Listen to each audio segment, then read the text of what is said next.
Now we are going to see the turn on methods of thyristor. So to make the thyristor conduct, there are 5 methods. First one is forward voltage triggering, second gate triggering, third dV by dt triggering, fourth one light triggering, and finally the temperature triggering. So already we have seen these 2 type of triggering.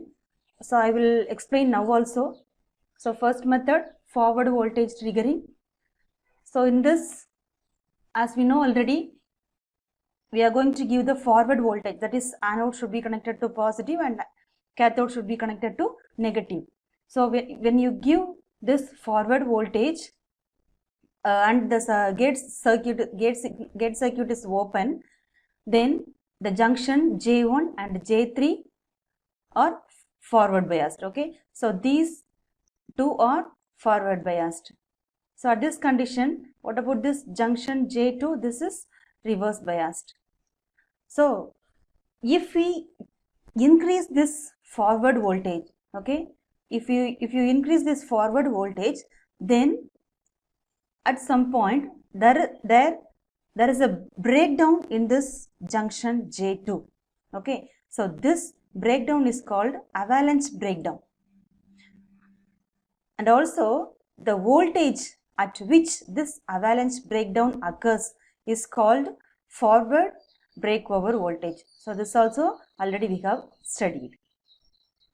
So even so,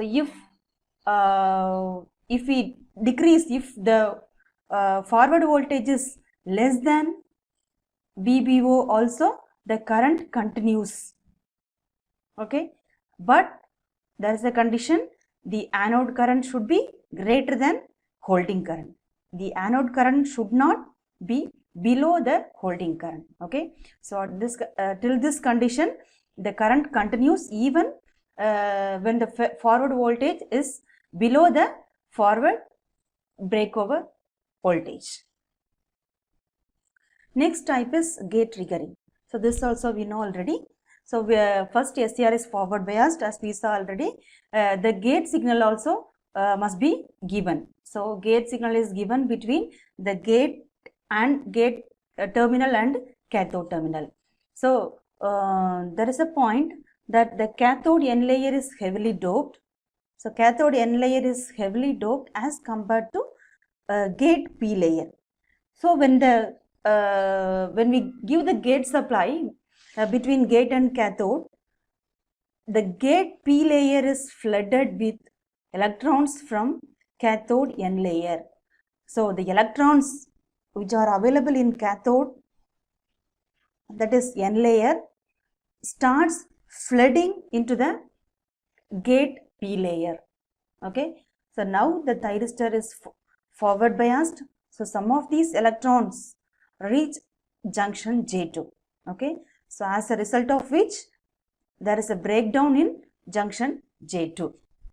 So as the gate signal is increased, the forward breakover voltage is reduced, and hence the turn on time decreases. Okay, the turn on time decreases.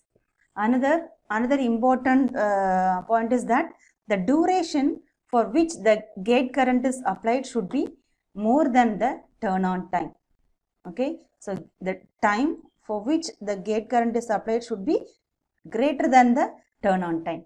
So in this process, the power loss is less, and also low applied voltage is required for triggering. Next method is dV by dt triggering. So this is also one of the turning on methods, but it leads to destruction of SCR. So many times this method should be avoided.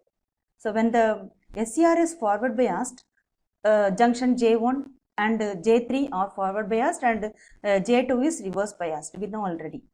Okay, so it is like a capacitor. So what is capacitor? So it will have 2 conducting plates.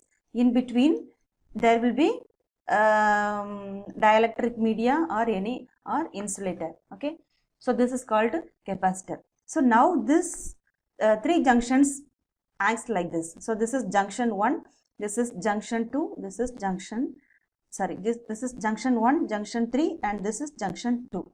Okay, so this is forward biased, and this 1 and 3 forward biased, and 2 is reverse biased. So it is like a capacitor. So this junction J2 acts as an insulator. Okay, so J2 is known as junction capacitor. So if we increase the rate of change of forward voltage instead of increasing the magnitude of voltage, okay, can you understand? So instead of increasing the magnitude of VBO, we are going to increase the rate of change of that voltage. Okay, rate of the change of that voltage we are going to change, so increase. So if we do so, then also there will be a breakdown in junction J2. Okay, why? Because if you keep on increasing this forward voltage, the high value of changing current may damage the SCR. So we can prefer this dV by dt rating, that is change in forward voltage, rather than increasing the magnitude. Next type is temperature triggering. So during forward biased condition, J2 is reverse biased, and so a small forward leakage current flows. Okay, so as we know already, this leakage current is always temperature dependent. So if we increase the temperature, then there is a chance of breaking down in the junction J2. Okay, so when this heat reaches the sufficient value, this junction J2 will break and conduction starts. Okay, this is another method. So so this method has some disadvantages. So in this type of triggering, there will be a local hotspot. Okay, this triggering causes local hotspot and may also cause thermal runaway. So these two problems, main problems, that is disadvantage. Then next disadvantage is this triggering cannot be controlled easily. Okay, and also it is very costly, as protection is costly. Why? Because if the temperature is, if we increase the temperature, we have to give the protection for the device. So we have to go for protection circuit. So if we include the protection, then the cost becomes high. Okay, so this is the another disadvantage. The last method is light triggering. So first, a new recess niche is made in the inner P layer. Okay, so small gap is made. So when this place is irradiated, then free charge carriers, that is electrons and holes, are generated. Now, if the intensity of the irradiation is increased above a certain value, then the turn on occurs in the SCR. Okay, so this type of SCR is known as light activated SCR, that is LASCR. Thank you.